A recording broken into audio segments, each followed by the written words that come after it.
अस्सलाम वालेकुम YouTube family, कैसे हैं आप सब। तो यहाँ पर हम लोग जो हैं ईद की छुट्टियाँ गुजार के ईद मना के अब हम वापस पिंडी की तरफ आ रहे हैं। और यहाँ पर मंज़र क्या है मैं आपको बताती हूँ। शानज़े और सलार जो हैं इन दोनों का प्लान बन गया है कि हम लोग दादा अबू और दादों के साथ, ताया अबू और ताई अम्मी के साथ और समद भैया के साथ हम लोग कुछ दिन गुजारेंगे। और हम यहाँ से निकल रहे थे तो यहाँ पर हमारे जो है एक कज़न भी हमें मिले, मेरे हस्बैंड की जो है फुप्पो, उनके बेटे हैं ये, यानी कि मेरे देवर लगते हैं रिश्ते में। और ये माशाल्लाह माशाल्लाह से अभी जो है पुलिस में जॉब कर रहे हैं, एबटाबाद में ही होते हैं ये, इनकी पोस्टिंग इधर ही है अभी फ़िलहाल, अभी ट्रेनिंग पर हैं। जा रहे थे तो हमें रास्ते में मिले तो इनसे भी मुलाकात हो गई। और यहाँ पर दादा बुक के साथ बच्चे जो हैं सरमद भैया से जो हैं साथ साथ बातें कर रहे थे। और सारिम थोड़ा सा अफसरदा था, तो बस यहाँ पर हमने इन लोगों को अल्लाह हाफ़िज़ बोला और फिर हम लोग निकलने की तैयारी कर रहे थे। शामीन जो है उसका मूड बहुत ऑफ था, वो बस तकरीबन रोने पर आई हुई थी कि मैंने भी रहना है, लेकिन वो ज़ाहिर है बहुत छोटी है, वो इस तरह से किस तरह मुश्किल है उसके लिए रहना ना। एक बार पहले जो है हम लोग जो है रुके थे कुछ दिनों के लिए, तो मेरे हस्बैंड जो है वो वापस आ गए थे, ज़ाहिर है उन्होंने जॉब पर जाना था। तो जो मेरी सबसे छोटी वाली बेटी है ये इतना रोई अपने बाबा को याद करके कि इसको टेम्परेचर हो गया, और फिर हमने बहुत मुश्किल से वो दिन गुजारे। फिर जब संडे आया तो फिर मेरे हस्बैंड हम सबको लेने आए वापस। शामीन जो है सबसे छोटी जो मेरी बेटी है ना, वो अपने बाबा के साथ बहुत ज़्यादा अटैच है। तो यहाँ पर हमारा अब सफ़र रवां दवां है, हम लोग निकल रहे थे। नाश्ता हमने कर लिया था और हम लोग बस अब वापसी की तैयारी कर रहे थे, क्योंकि कल मंडे है। ईद के बाद वाला पूरा वीक जो है हमारा, ईद वाला वीक पूरा एबटाबाद में ही गुजरा, यहाँ पर बिज़ी गुजरा सबके साथ। और अब मंडे से जो है सारिम ने अपने मदरसे जाना था और मेरे हस्बैंड ने भी ऑफ़िस जाना था, सब ने अपने अपने कामों पर जाना था, तो इसलिए फिर हम लोग जो हैं वो मज़ीद नहीं रुक सके।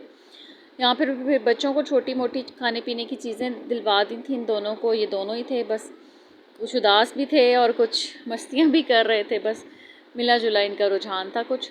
और बस फिर यहाँ से हम लोग निकल रहे थे। रास्ता ज़ाहिर है आपको पता है, हिली एरिया जो होता है उसका रास्ता वैसे ही बड़ा खूबसूरत होता है और बहुत प्यारा लग रहा था। मैं हमेशा बहुत एंजॉय करती हूँ एबटाबाद। जब मैं छोटी थी मुझे बचपन से ही बहुत पसंद है ये शहर। मेरी जो सबसे बड़ी खाला हैं अब तो वो फ़ौत हो चुकी हैं, अल्लाह ताला उन्हें जन्नत में जगह दें, तो वो भी एबटाबाद में ही रहा करती थी जब मैं बहुत छोटी थी। तो जब हमें गर्मियों की छुट्टियां होती थी तो मैं और मेरी दूसरी खाला के बच्चे जो हैं हम सब इंतज़ार में होते थे कि कब हमें छुट्टियां हों और हम भाग जाएं अपनी खाला के घर। वो जो मेरी सबसे बड़ी खाला थी वो बहुत शफीक थी, हमसे बहुत प्यार किया करती थी, बहुत मोहब्बत करती थी। मेरे खालू जो हैं वो भी हम सबसे बहुत प्यार किया करते थे, बिल्कुल जिस तरह आप अपने छुट्टियों में अपने नाना नानी के घर जाकर रहते हैं ना, तो वो हम सबसे उस तरह से प्यार करते थे जिस तरह हम उनके ग्रैंड पेरेंट्स, वो हमसे बहुत मोहब्बत करते थे वो सारे। तो बहरहाल बस फिर जैसे जैसे बड़े होते गए सब अपनी अपनी लाइफ में बिज़ी होते गए। कुछ कज़न्स जो हैं मेरे आउट ऑफ कंट्री सेटल हो गए, कुछ दूसरे सिटी में हैं, कुछ पिंडी में हैं।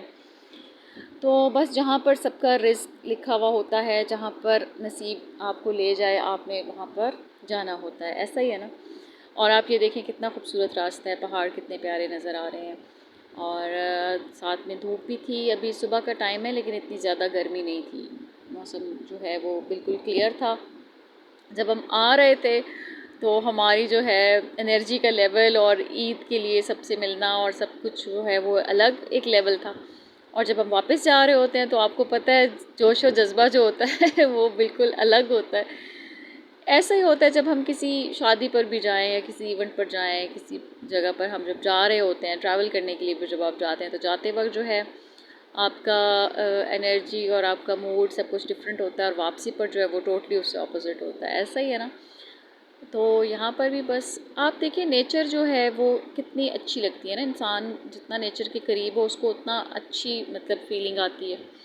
बस यहाँ पर बच्चे जूस और अपने चिप्स वगैरह जो हैं वो एंजॉय कर रहे थे, खा पी रहे थे। और शामीन जो है बस शुरू में काफ़ी रोई थी, इसकी मैंने वो वीडियो नहीं बनाई, लेकिन ये बहुत रो रही थी, इसको शानज़ो याद आ रही थी, कहती मम्मा आप ही क्यों रह गई हैं। फिर मैंने कहा बच्चों छुट्टियां हैं उनको तो जाहिर है वो फिर बच्चे जो हैं वो मिस करते हैं ना, तो आए हुए हैं तो इंशाल्लाह 1 हफ़्ते या 2 हफ़्ते के बाद देखें, या वहाँ से एबटाबाद से अगर किसी का चक्कर लगा दादा अबू का या ताया अबू का तो वो लोग ड्रॉप कर जाएंगे। अगर शहरियार साहब में जाना हुआ तो फिर ये ले आएंगे, जिस तरह से भी होगा हम थोड़ा अर्सा ज़रा बच्चे जो हैं वो एंजॉय कर लें अपने कज़न्स के साथ। तो यहाँ पर रास्ते में एक मेरी जो सिस्टर इन लॉ है वो हवेलिया में भी रहती हैं, हम अक्सर वापसी पर उनकी तरफ भी जाते हैं।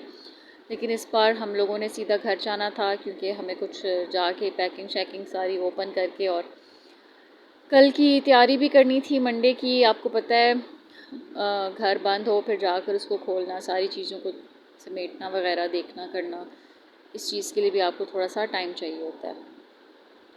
और ये हम इस वक्त जो है राइट नाउ हम लोग मोटरवे पर हैं।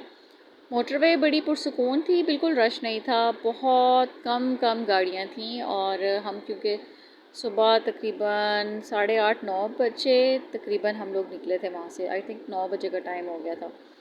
और बस 2 से 3 घंटों के अंदर जो है आप एबटाबाद से पिंडी जो है वो ट्रैवल करने का तकरीबन टाइम अब काफ़ी जो है मोटरवे बनने के बाद से सहूलत हो गई है। और फिर हम यहाँ पर इस्लामाबाद में एंटर हो चुके थे। आपको ये नज़र आ रहा होगा, ये सेंट टॉरस की बिल्डिंग है और यहाँ पर हम लोग गुज़र रहे थे। बस जाते जाते बस यही था कि अब घर जाएंगे, अगली तैयारी होगी और फिर से वही रूटीन शुरू हो जाएगी घर के काम काज के साथ, सारा कुछ वही। बस वक्त इतनी जल्दी गुजर जाता है कि इंसान को एहसास ही नहीं होता। हम कहते हैं ईद आएगी तो हम ये करेंगे, हमने ऐसे करना है, हमने जाना है, ये है वो है, और बस वक्त गुजरने का एहसास ही नहीं होता। वक्त में अब जो है इतनी तेज़ी आ गई है कि दिन जो है वो बहुत जल्दी गुजर जाते हैं और इंसान को एहसास ही नहीं होता कि टाइम इतनी तेज़ी से गुजर रहा है। तो बस इस छोटी सी ज़िंदगी में और इस बहुत ही ज़्यादा स्पीडी ज़िंदगी में जो है जितना हो सके हमें चाहिए कि हम नेकियां समेट लें ताकि हमारी आने वाली जो लाइफ है वो आसान हो। और बस हम यहाँ पर अपनी गली में भी एंटर हो गए, अल्हम्दुलिल्लाह, अल्लाह का लाख लाख शुक्र है कि हम सब खैर खैरियत से वापस अपने घर आ गए। आजकल के दौर में जो है आप खैरियत से जाएं और खैरियत से आ जाए, इससे बड़ी कोई आफियत नहीं है ज़िंदगी में। तो चलें जी, आज के व्लॉग का अख्ताम करते हैं। आप सब भी जहाँ रहें खुश रहें, मुझे और मेरी फैमिली को दुआओं में याद रखिएगा। और ये हम अपने प्यारे से छोटे से आशियाने में पहुँच गए। ठीक है जी, ओके, अल्लाह हाफिज़।